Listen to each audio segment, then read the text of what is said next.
Feeling neglected is something most of us feel in a relationship. I mean, there's just times, and it's normal. Sometimes life gets in the way, and you are going to feel neglected because it's not about you. Everything doesn't revolve around you. And in a relationship, it's a balance. Sometimes you get a lot of attention, sometimes you don't get as much. But it's the balance, the healthy balance, that makes us feel loved. But if you're in a relationship where you're constantly feeling neglected, then there's something else going on.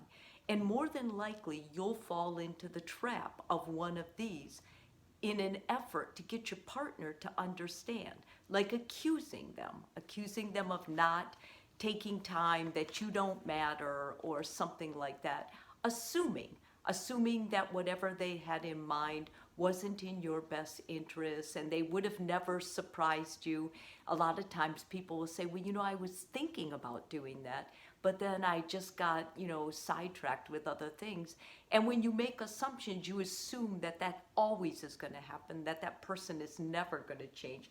Things like jumping to conclusions, accusing them of something that isn't true, like maybe calling an old girlfriend or an old boyfriend when you know in your heart you're just upset because you were neglected, or getting defensive, playing like you don't, or playing the victim, like this, I never do this to you. It always happens to me. I'm always the one that's left out. Things like that make your partner feel really bad, like there's no way they can please you.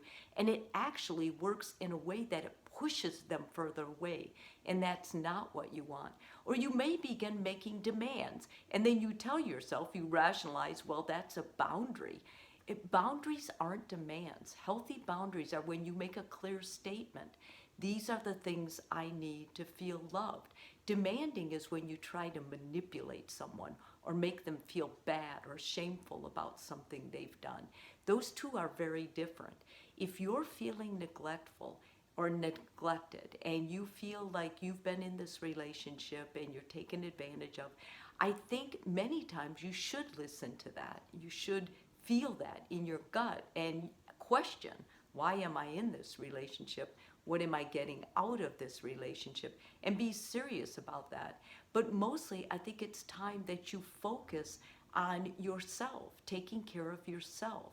If you put your care into somebody else's hands and you expect them to do for you what you would make you feel loved, that's not being logical. I mean, honestly, nobody's responsible for taking care of you like you are. So it's more important that you take care of yourself and then establish a clear boundary in the relationship. But don't do it when you're upset. Talk to your partner later and say, listen, I've been thinking about this. I think there's ways we can both talk to each other and both figure out ways to love each other more. When you address it as we, and you go into the conversation talking about what we can do to make each other feel better, then you're actually saying, I care about you, and I want you to feel as loved by me as I want to feel loved by you. You're making it a deeper sense of commitment. You're taking away that defensive reaction. You're taking away the reaction that they can't be good enough, that they can't please you, and you're saying it is possible to please me, and you are good enough. It's just going to take both of us communicating more clearly and being honest and taking this seriously rather than sweeping it under the rug or slamming doors and just taking off when we get frustrated. Let's keep working on those relationships, because nothing in life at the end of your life will matter as much as who you love and how they love you.